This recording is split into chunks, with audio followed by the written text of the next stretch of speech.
From our studios in Petersburg, Virginia, LNN USA, America's local news network presents Good Day VA. Brought to you by Dunlop House. Welcome to LNN and Good Day VA. Today we have a special guest from Prince George. We'll be right back in a moment. Whether it's raining diamonds or sapphire skies, add a little sparkle to your day with Petersburg Jewelers. Susan and Victor decided it was finally time to downsize and be closer to the grandkids. So Victor went to bsvnet.com to get pre-qualified for a mortgage. From then on, we were the bank of Susan and Victor. BSV, the bank of you. Today's show is brought to you by our friends at the Cloud Factory, who take a customized approach to their customers. They know not everyone is alike, and neither are their needs. So, the Cloud Factory focuses on what's best for you when it comes to CBD, hemp-based products, vapor nicotine, glassware, and just about anything, providing alternative routes to a healthier you.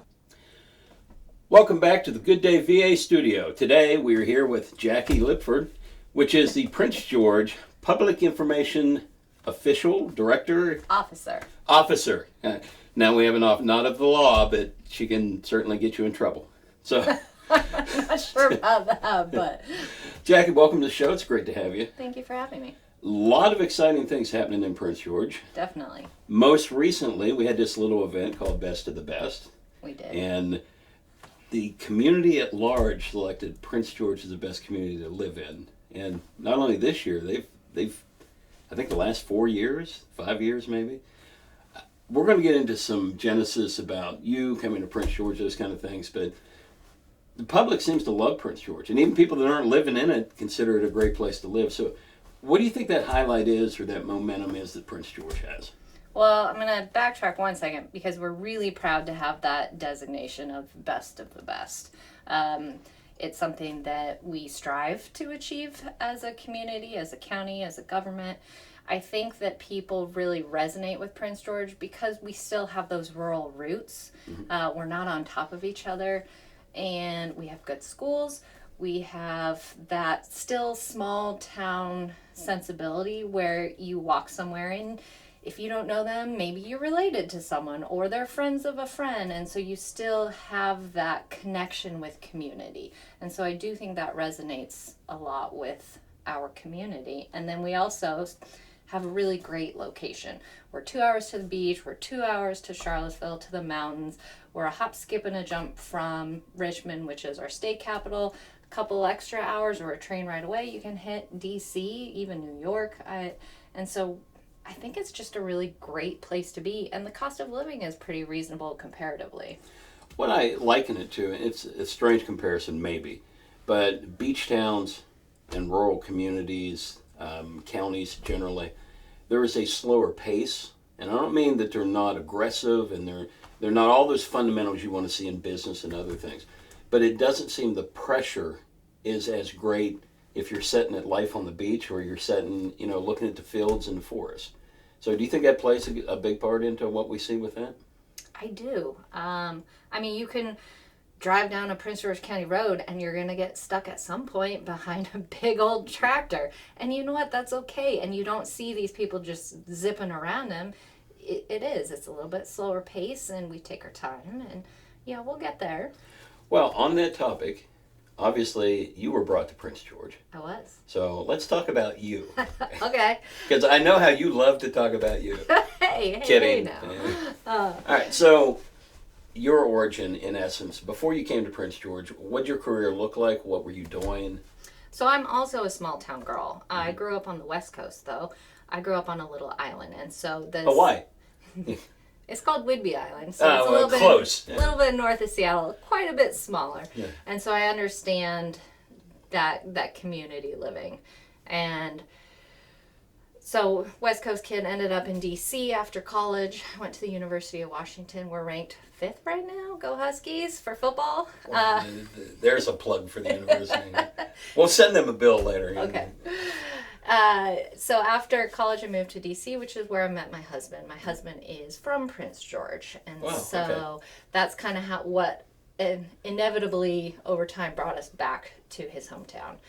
So I used to do state politics and I used to analyze state policy across various states, and then I did a stint with ExxonMobil in their Public and Government Affairs office. Wow, okay. Yeah, so I was with them for over 6 years. And what would entice you to leave that level to come to Prince George? It was twofold. One, in order to advance my career with the company, I would have had to move to Texas. And that wasn't something I was really interested in doing. Yeah, there's and then, no West or East Coast there. And that grind, when we're talking about smaller town living, that grind, you're just go, go, go, go, go. And working for an organization that is so prominent, there's no rest. And so it's very high pace and stressful. And so it was that, with also the consideration that my husband and I wanted to do the family life, and DC was just not conducive. You need a lot of money to do DC right with living and raising a family. A little bit. And so it was a little out of our price range for the way we wanted to live and the way we wanted to raise a family. I didn't want to spend an hour commuting to and from work. I want to, be with my family. How long were you with Exxon? A little over 6 years. Okay.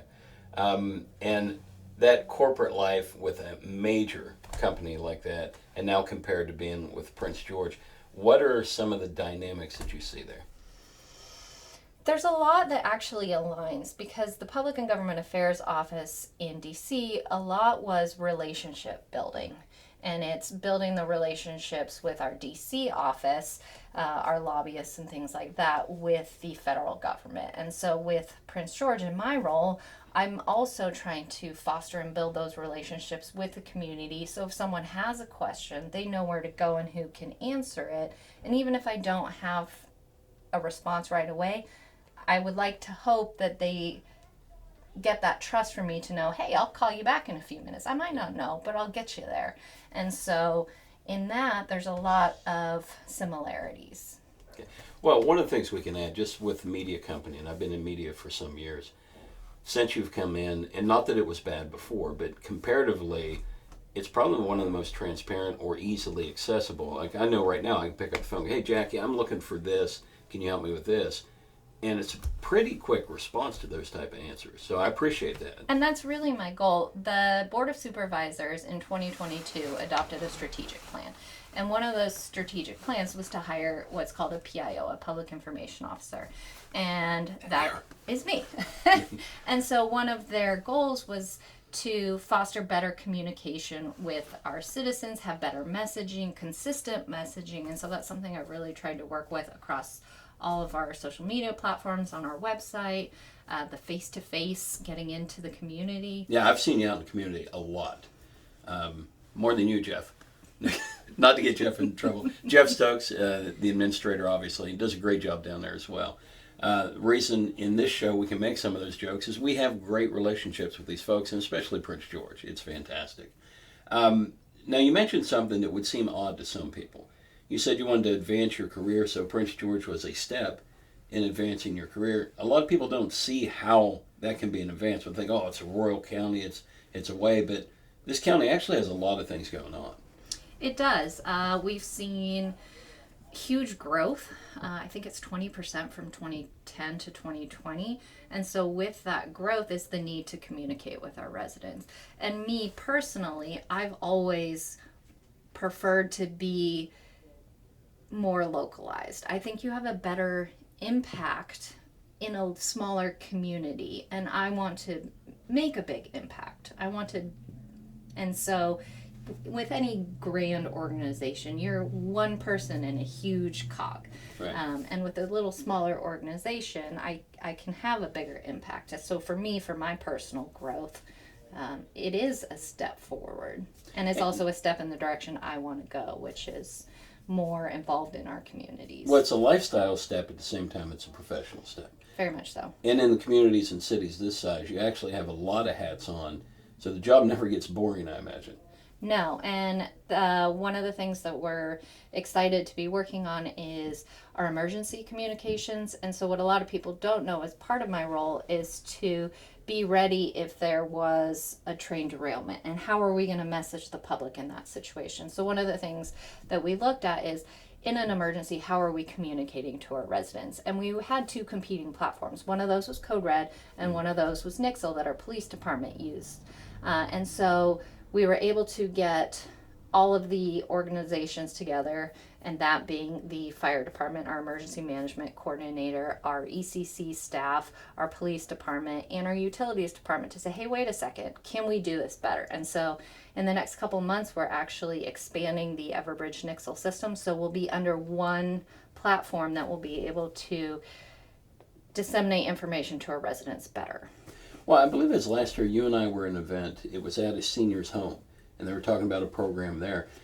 Again, very unique setup. So I'm actually headed to the Senior Citizen Task Force right after here to go speak with them. They're doing something called the Are You OK program. Yeah, that's the event we attended at an individual's home, which sounded phenomenal and community compassionate. Yes, and we're still doing that program. And essentially what that program does is it allows seniors to have someone to call every day and check in with them. And then if they don't pick up, it will automatically dispatch someone to their home to check on them and make sure that they are okay. My wife has the exact same program set up for me. Does she? Kidding. Love you, honey. All right, so let's talk a little bit about vision going forward, because I'm already in trouble. Hopefully she doesn't watch this week's show. I'll email her. Isn't it great to have really close relationships in the community? So let's talk about vision in Prince George. Okay. COVID comes in, and it seems every discussion, probably for the next 5 years, is going to be the COVID effect. That actually hit Prince George in a pretty difficult way. Rolls-Royce was a major anchor in the community for a long time. It was. And then in 2021, 280 jobs leave the community because they shut the plant down. Now in 2020, June of 2020, they had already laid off 120, and that's the COVID effect because business was changing, the environment was changing. A huge hit. The company had been in Prince George since 2011. Huge hit for the community and for the county. Something most people would go, okay, they're done. It's over. But that's not true. While that obviously took a lot of jobs out, there's something very exciting you guys just announced, I believe, last week. So let's talk about that a little bit. So we were thrilled, and we are thrilled, to welcome PGT Innovations to our community. Governor Youngkin came and visited us last week. They are going to be moving in and filling the void that Rolls-Royce left. And the beauty is they're not just filling the void, they're tripling the workforce from what Rolls-Royce had. Right. And so I think it equates to roughly 659 jobs, give or take. Yeah, the 9 that the governor actually added during the press conference. That it was interesting. We talked to the president of the company afterwards, and he said, well, I guess I got to find 9 more jobs. So well done, Governor Youngkin. Yeah, working for Prince George. And residents can actually apply for those jobs. They were very, very strong on wanting to hire locally within the Tri-Cities area. One of the draws is the workforce. And so you can actually apply for one of those positions on pgtinnovations.com, which is their website. And that's another great thing about Prince George is because we are strategically located, businesses want to be here. And that allows our residents to have a good balance of life. If you can drive down the road and have a good paying job that's 5 minutes away, Well, absolutely. That's one of the reasons we moved down to Prince George is because you can have that nice life balance. Well, and one of the biggest keys that we've seen in communities, and is a fundamental part of expanding communities, is industrial. Coming from West Virginia, industry there was coal mines. And coal miners, with all the challenges, and obviously a very dangerous job, still had good pay structures, and they could live where they wanted to live and be well paid. Without that industry base, if you're relying just on retail, it's very difficult to build a quality of life that you want to. It's exceptional, it seems, in Prince George that foundation is as solid as any in the area here. The other thing that I think I saw out of this company, which is a little different, there was a big talk about the casino coming to Petersburg, coming to Richmond, and the concerns with that were plenty. But one of them, when they talked about local jobs, they were skilled positions that looked like they were going to draw a lot of people from outside in. This seems the reverse philosophy. Would you say that's accurate with this company? I would say so. At least from everything that they have said publicly, everything they've told our county and our community, is they want to get their workforce locally. They don't want people necessarily driving a couple hours away to come in. They don't want to be bringing people in. They want to use that base that's already here and that skilled workforce. Okay, let's jump a little bit. What some people say is a big knock on Prince George may not necessarily be. There's a challenge with retail, a downtown area per se. And that's a struggle in a lot of rural communities. Is that a deficit to the community? Do you see it that way? Do the citizens see it that way? And what are some plans to add retail?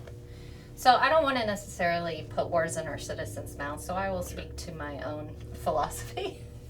I don't necessarily think it's a detriment. I think, again, going back to that location of Prince George, we are a hop, skip, and a jump from the downtown area of Petersburg, from Colonial Heights, from Richmond. And so I think that rural way of living, we don't necessarily need that downtown area. We still have amazing restaurants. The exit on 95 is Yeah. a booming area as well. Yeah, Nanny's is a hometown favorite off exit 45. That's another one of our strategic goals, is to bring another restaurant and hopefully a grocery store to that exit. Okay. And I think really what our citizens are asking for is grocery stores and not downtown. And that's something that the county is actively hoping will come, but we can't force a business to come. Right, So, it's got to make sense for the business as well. Yes. Right now, the main grocery store, I believe, is the Food Line that's almost by the Hopewell line, which is a good bit of travel for most of the county. So that would be one strategic advantage as well going into it. And I think what it appears to be is, again, it's not that far to go to shopping centers or areas that have these places. Lucas, another restaurant in the heart of Prince George that won a best of the best as well. So not only people in the county like what's there, you don't win those awards without getting input from the entire region. So apparently a lot of people see that as a plus. That, I guess, plays into, and we've discussed a good bit, the quality of life issue. It's a different lifestyle, it's a different feel, and it seems to work really well with the folks that want to locate and set up there. So what is the county doing to enhance quality of life? Say, I don't know, pickleball. We had a challenge we haven't been able to do yet, mainly because I'm ducking her. But so what are they adding? What are they doing that enhances the quality of life? So today, actually, we're getting a new swing set and playground at Scott Park. And so that's one thing that we try to make sure that our residents are healthy. We actually just won a healthy community award. And so we do try to strive to make sure that our residents can stay active.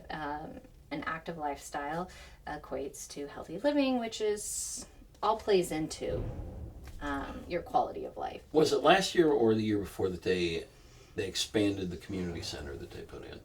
I can't remember the year, but we went down and covered it in all the different pieces they put into it, the fitness center, the indoor pickleball courts, the activity areas as well. That just seemed to be a great addition as well. Yeah, and back to pickleball, which is your original question, we just put in new pickleball courts and a new tennis court at Temple Park. And as everybody knows, it's the fastest growing sport. Everyone's picking it up. And the reason I think it's so popular is because you can play with your 13-year-old son and your 70-year-old father. And so it's just this... And they've all beat me, by the way. And so it's just this game that transcends age, if you will. Well, it's a game that really opens up to communication because you're not that far apart from each other to start. The courts aren't so big that you're chasing balls all the time. And the game lends itself to interacting with each other while you're playing. I mean, we do trash talk at any age, but also just conversations on, hey, this is a great shot. We find it to be a very positive game. I agree. And I would go a step further to say it's like being a kid again, at least for me. It is. And that's because you can show up to a court and you can say, hey, does anybody want to play with me? In any other world, some adult is going to look at you like you're nuts. Yeah. You're asking me to play with you. But you show up on a pickleball court and you're either getting asked to get someone, hey, you want to play with us? Or you can ask someone as they show up, and it's nice. And It's part of the culture. Yes. Actually, people expect that to happen. I was still fascinated with the age variance that you talk about, because you see teens playing seniors, you see all age brackets in there, and everybody seems to blend really well with that. Mm-hmm. And it's a quick game as well, so it's kind of fun as it goes on. So you're enhancing things like that, and while some people may think, oh, they put a swing set in, it's so much deeper than that, it seems like, in Prince George, because the parks, you continue to enhance the parks, whether it's a swing set or bathroom facilities, those kind of things. We put in a disc golf course within the last year. It might have been 2 years. Have you played that, by the way? Oh, yeah. So I'm laughing because I have a whole backpack with discs in them, and that is what I do at lunch. I like to be active. I have a toddler, so I don't get as much activity as I used to. Right. And so the fact that I can walk out of my office and go throw a frisbee in the woods, as absurd as it sounds, and some people just kind of shake their head at me, it's really nice. Hey, I can't fault it. I think it's interesting that you said you have discs in your backpack. From what I understand, there's... Oh, I have a whole backpack that Okay. is specifically made for discs. Now, aren't there different discs for different distances? Mm-hmm. It's like golf clubs. Yeah. Okay. And the beauty that a lot of people may or may not know is that the library, which is located right there, the Prince George Library, you can actually check discs out. Wow, okay. So you don't even have to own your own disc. Just go to the library, check a disc out, and then go walk over and play some disc golf. It's wonderful. They talked about getting pickleballs there too, and pickleball community, don't hate me, but I said that probably wasn't the best idea because the library didn't understand that balls break consistently, and so they just probably wouldn't get them back, so I didn't think it was a worthy investment. It'd be an interesting concept, yeah. But in the nearest pickleball court to the library is how far? 15 minutes? I don't know Yeah, about it's- mileage. I gauge everything in Prince George You're in not by accounting, mileage, yeah. but by, hey, how long does it take me to get over that way? 15 minutes, 10 minutes, 20? Well, It's a large community, so sometimes you can, Well, you could be behind the tractor too, so it could be There is 35. Yeah. Well, out of West Virginia, it's still landmarks. The oak tree that's down on the corner, and it's about 30 minutes that way. Well, how many miles? 30 minutes. yeah. So that works. But they do indoor pickleball, as you said, at the Central Wellness Center. Well, I think all those elements seem to come together to why people vote that, and it's constantly in the finalists for best community to live in, because there is a quality of life focus there that may not be as predominant in other locations. I'm not saying they don't have them, but it seems to be a major objective for Prince George. It is, and we actually I think it was the spring. I'd have to double check the date, but they put in kayak rentals at the Appomattox River Regional Park. So we really are trying to expand what our residents can get involved in without them having to travel outside of our community to do that. Well, and all this growth without annexing Petersburg or Colonial Heights, it's probably a good idea. No comment. That's above my pay Yeah, grade. that's it. All right, so let's jump into the news. Okay. Okay, probably one of the hottest issues right now has been the skill games. Yes. And that has a direct effect on a lot of businesses that are in the Prince George community. Not only the region, but certainly when you narrow it down to Prince George. That is a major factor for income that these businesses have dealt with. There's a lot of pressure points with that. And we can get into the debate of moral, immoral, but let's leave that somewhere else to those professionals that need to deal with that. Let's talk business. Okay. Now, in 2020, the Virginia Assembly made the skill games illegal. In 2022, the Assembly came back again and amended that and made a criminal offense tied to these things. So obviously they're very serious about wiping these out. Oddly enough, in the midst of putting casinos in, but again, another pay grade level with state officials we'd love to talk about. An injunction was put in to stop the enforcement, and October 13th of 2023, the Virginia Supreme Court lifted that injunction. And November 13th of this year, the lawsuit was dismissed. Now, that made the machines illegal effective November 15th, which of this month, of this year, at 11:59 a.m., which means the machines have to be out. As we're talking right now, the machines are supposed to be out, Yes. according to state statute. This, if it's not done, fines can be up to $25,000 per machine per day, and a Class 6 felony charge against the owners or the operators of the establishment, which could be up to 5 years in prison. That's huge.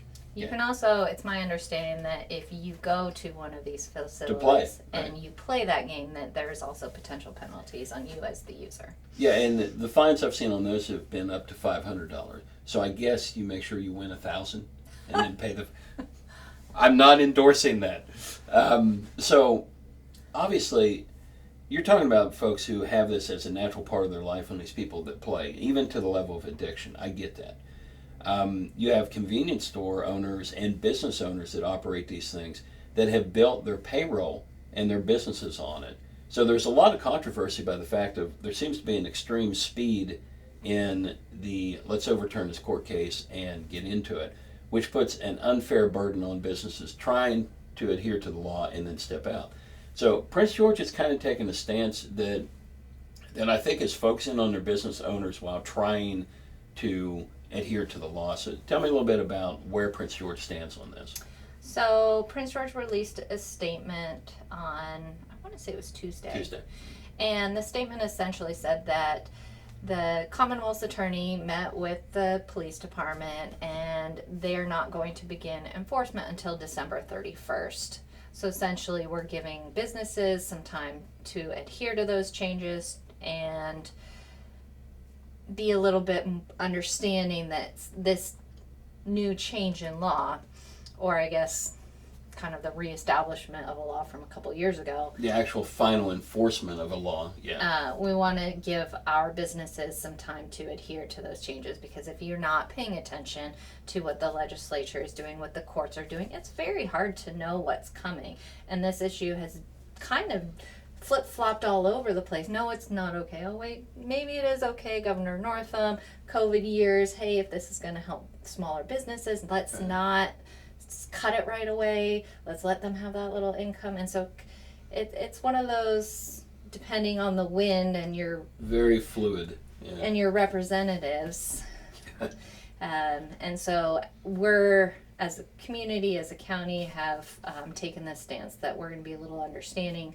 Again, though, we are just like any other organization.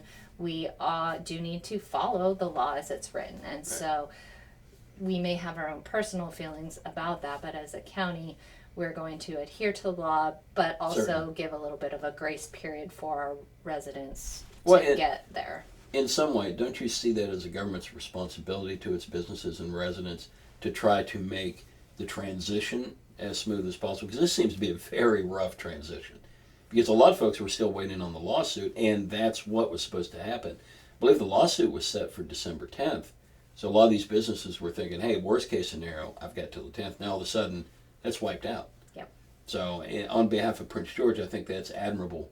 No matter where you stand on these skill sets, is to allow these folks to adjust to that law. Now, I think And not all localities are doing that. Some Right. are going to be enforcing it by the end of this month.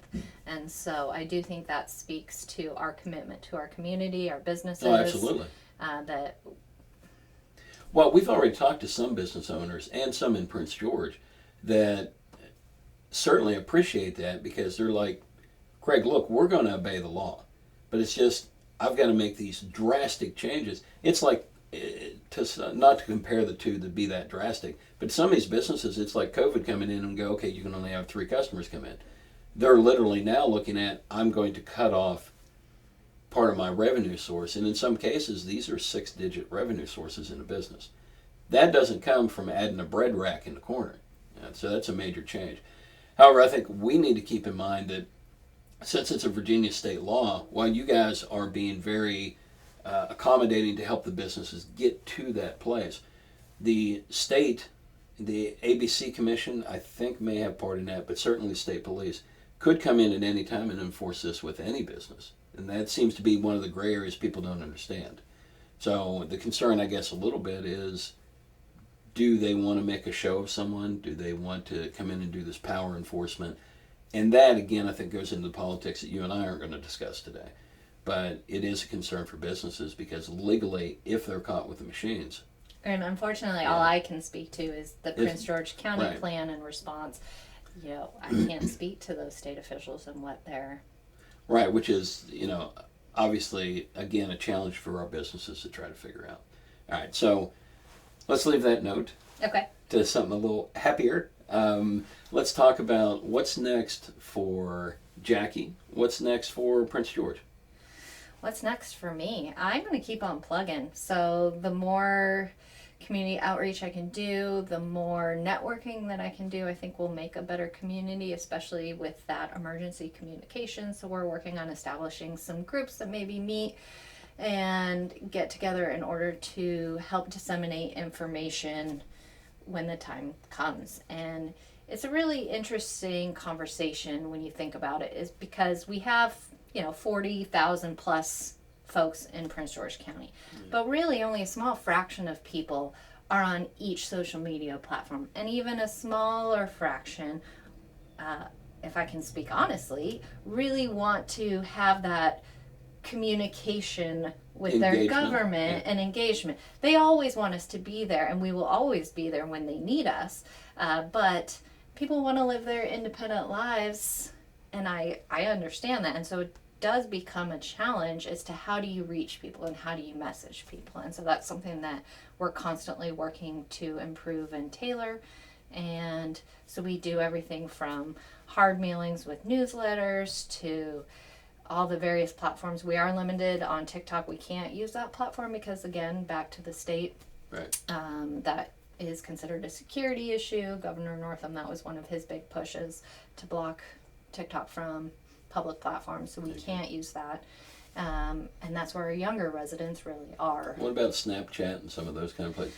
I think TikTok was the only limitation he put on, if I remember. Yes, as far as I'm aware. Snapchat, that's more for like one-on-one interpersonal communication, so that doesn't do well from a major dissemination of information. And so we really got to think outside the box and go organic. And how do people conversate? How do you hear about what's going on in the world? A lot of that is your water cooler talk at the office. And so even though we may only be reaching a fraction of our audience on a certain platform, we're hoping that those people continue to have those conversations to let people know, oh yeah, I heard this, in case you don't know. And then having our county website really be that repository for all the information. And so if all of a sudden an issue comes up, that's where you can go to get your information. Well, I'm a big proponent of, obviously, citizens taking interest in their own communities, in their own areas, from deciding to run for positions that are open to just attending meetings where they can have a voice. So let's do a little Prince George plug. What community meetings are open to the public that you'd love to see more public turnout to? I'd really like to see more people turn out to the Board of Supervisors meetings.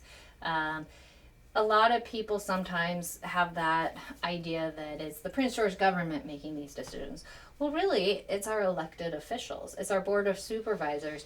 The county presents plans, and then the board actually is the one to vote yay or nay on these various policies and plan and path forward. And I think if you show up to these meetings, there is a time slot every meeting to have public comment, and that really is your opportunity to help with the direction of our community. I think a lot of people don't think that we listen, but that is the best platform you will ever have, is come out. Direct contact. Yes, and you don't even have to show up to the meeting yourself. Let's say you're like me, you're a busy mom, you're working, you don't want to go to a board meeting after the day is over. You're playing frisbee golf. Your time's very limited. You're trying to feed your children at the end of the day. Too.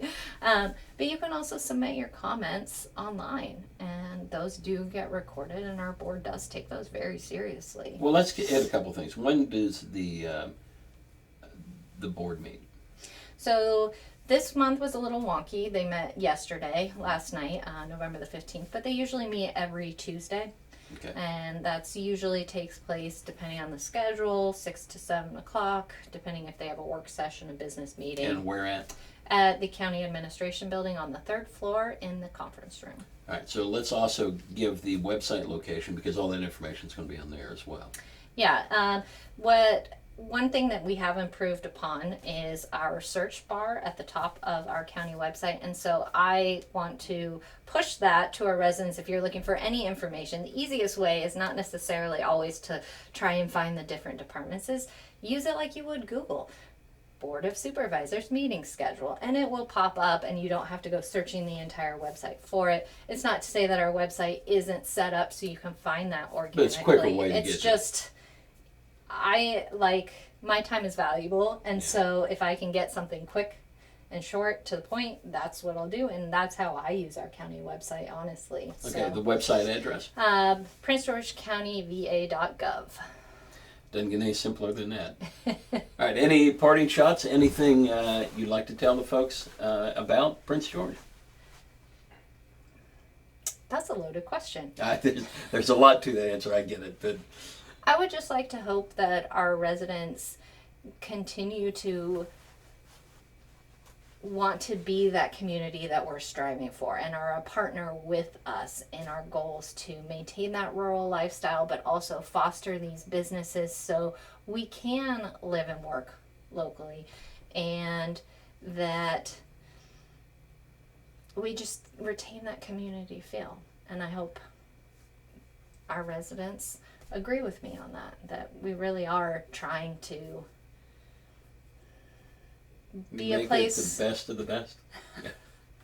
We'll leave it at that. I can't say it any better. Well, Jackie, again, it's great having you back into the community. Thank you. From firsthand experience and from what I hear around town and other people working with you. It's fantastic to have you in place. I think Prince George seems to be moving everything in the right direction. And again, thank you for taking the time to be on Good Day VA. I appreciate it. Thank you for having me. I really appreciate it. Guys, we'll be back right after this. Are you tired of driving around in a dirty car? Look no further than Car Wash City, the premier car wash destination in Hopewell and Prince George. At Car Wash City, we understand that every car is different. That's why we offer lots of wash options. Our 24/7 wash tunnels, high-pressure spray guns, foaming brushes, and tri-foam wax gun will give you that extra shine. Need a little guidance? Our friendly attendants are available during the day hours to help. Car Wash City, where clean cars and satisfied customers shine. So here at Titan Auto and Tire, we're a full care automotive repair center, full maintenance items anywhere from an oil change, state inspection, and also full engine replacement. Titan Auto is different because of our customer service mainly. I mean, we have some of the best trained and qualified techs in the area. Our three main focuses are customer safety, customer service, and community. Knowing that you're going to put them first and it's not about the dollar.